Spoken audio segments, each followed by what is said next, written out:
Well, joining us now to tell us his experience during the election is former Minister of Transport and former Governor of Rivers State, Rotimi Amaechi. He joins us live from Rivers State. Thank you so much.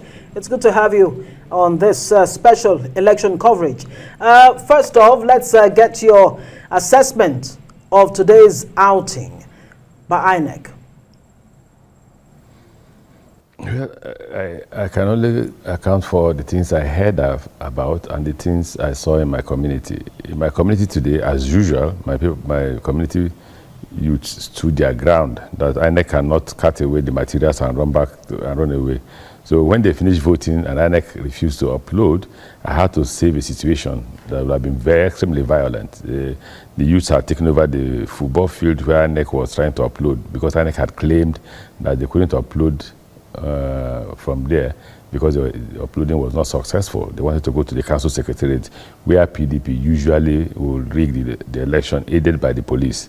So the youths in my village refused, and it was getting a bit violent before I was called to the place. When I got to the place, I saw policemen, I saw INEC staff, and I asked what were they doing here. They said they came to take away the ad hoc staff. And I said, well, you and I will be overpowered by this number of youths that are here. So the best thing you can do is to upload. And believe me, in less than 1 hour, they uploaded the more than 25 units, which means that INEC was actually lying that the upload was not successful. Because if the youth did not insist, they would probably have cutted away the results sheet and everything and gone to the local government headquarters to write the result to favor PDP as usual. Don't forget that the allegation in Rivers State is that INEC staff are paid extra salaries by the Rivers State government. So they are literally working for Rivers State government. Now, for this election, as usual again, this election, like the presidential election, the policemen were compromised and the police was working with INEC. So you have a situation in Rivers State in which both the police and INEC are partisan. I had said earlier that APC was running an election not against PDP, but against police. As I'm talking to you now, they've arrested the APC coalition agent in Obiabo. He's in police detention. They arrested the House of Assembly candidate in Eche, Charles Anyanwu, on the day of the election. They arrested the Maker Ede, a House of Assembly candidate in Port Harcourt, on the day of the election. The governor declared 27 persons wanted. He has no power. I was once a governor. He has no power, whether constitutional or legal, to declare anybody wanted. He's not the IG. He's not the commissioner of police. He cannot declare anybody wanted. And police goes about implementing, searching, and looking for these people just to distract us from our election. So I wonder what you think that election will be. And it's a failure, a complete failure of the system. And nobody's speaking. Nobody's asking the governor, where does he get this power from? Where? Just let the madman loose on the poor people. That caused apathy. And the apathy wasn't only in Port Harcourt and Nubia, but it was everywhere. In Port Harcourt constituency 2, they were flogging voters who voted against PDP. And then if at the close of voting, they opened the ballot boxes by themselves and they were tearing ballot papers of APC and other parties. Is that an election? Can Mahmoud tell the world that is how they organize? In fact, it was so scornful when he said, like every other election, this one is full of imperfection, like every other election. Okay, so it's like a child who tells his father, look, I failed because others have been failing. But what's important is that he acknowledges that he failed. Let me comment here because, Mr. Amechi, a good thing that you said no one is acting, but again, you're speaking, which is a good thing.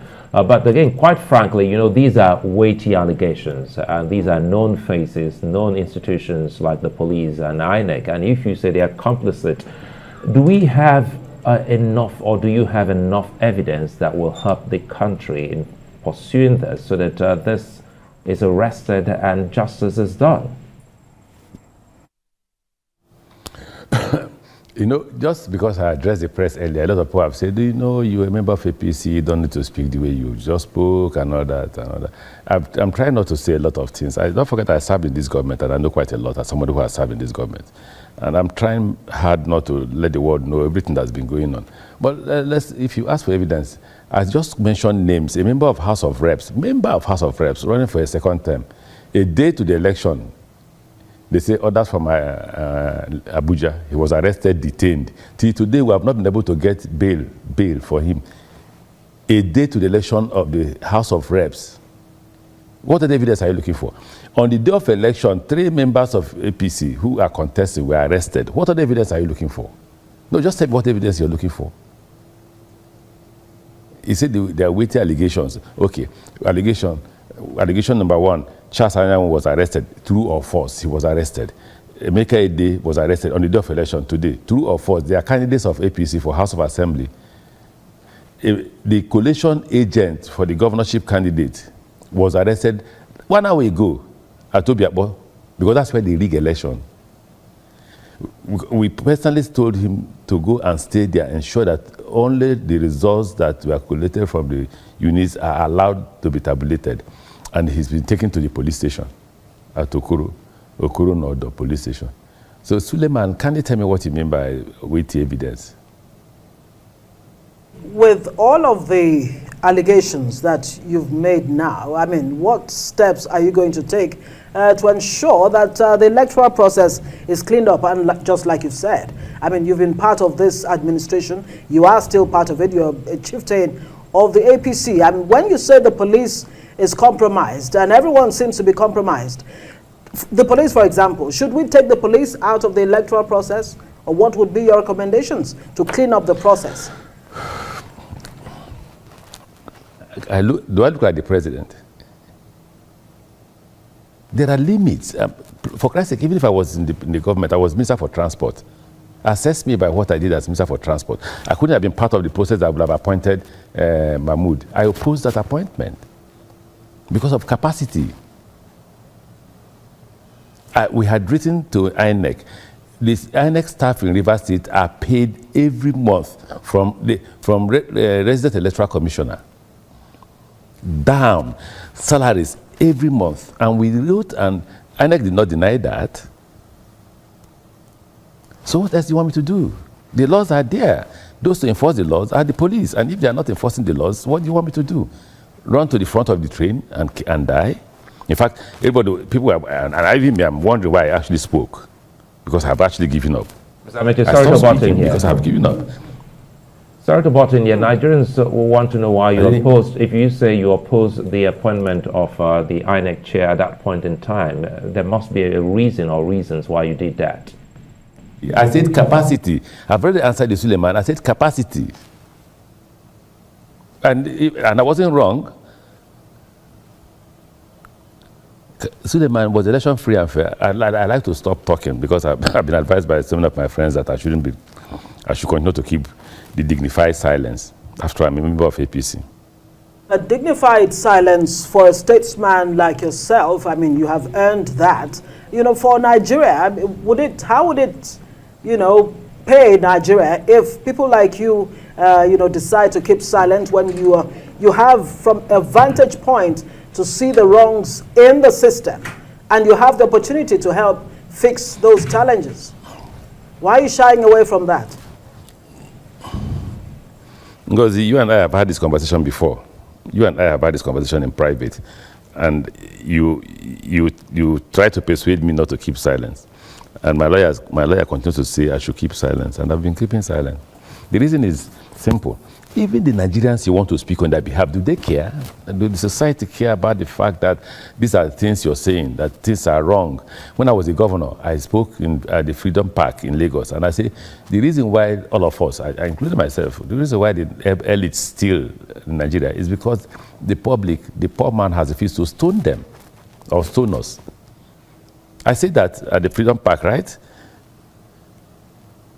So what do you want me to say? What's new do you want me to say that I've not said before? I asked you this question when we had this conversation privately. I just came out. I didn't want to speak. My position was Go back to school, continue to face your academics and all that. I'm in law school, continue to focus on that and ignore what's going on. But I came out because how can you stay in Port Harcourt and one young man will just sit down, write names of people to be arrested, and the police goes to arrest, no crime. There has to be a crime for you to arrest somebody. The only person who has the power to arrest is it not because impunity has been allowed to have a free reign since 1999 when this, the democratic process started, and now things seem to be getting to a head? I mean, you were a two-term campaign DG of, President Muhammad Buhari, or the APC, if you like. I am not the president. I am not the president. Only the president can call the IG to question. Only the president can say, for Christ's sake, what's going on in Port Harcourt? What's going on all over the country? Why are the police compromised? Police is not hiding it. Well, many also thought that what Ngozi is trying to say, you're very close to him, once a speaker, two-time governor, minister, and of course you also hold a title in his home state. And the title is a trustworthy one, is a weighty one. So people expect you to help the nation. Be up front. Suleiman, can we cut off this interview? I don't want to continue the interview. I just don't want to continue the interview because there's nothing new to say that I've not said before. Absolutely nothing. All right. I was chairman of Governors Forum. I said quite a lot. Okay. One last question. What do you expect Nigerians to do at this point? In 30 seconds, if you can. Nothing. Nothing. Nigerians have never done anything. The only thing they did was the majority of the number of persons who voted for a third party. That's something new. That's something the youths have shown that maybe, but nothing. That's not the first time. My life could be at risk. How many Nigerians will protect me? Yeah. You know how many times they try to assassinate me and I refuse to talk to the public? All right. We'll have to leave it there. Rotimi Amaechi, former Minister of Transportation, Nigeria. Thank you very much for joining us on this special coverage of the governorship elections. All right, and this is where we'll have to leave it. I am Ngozi Alebu. I'm Sulaiman. I'd also like to thank Professor Jinadu for his time, for being with us all through the night. Thank you so much. Christian and Amaka will take it over from here.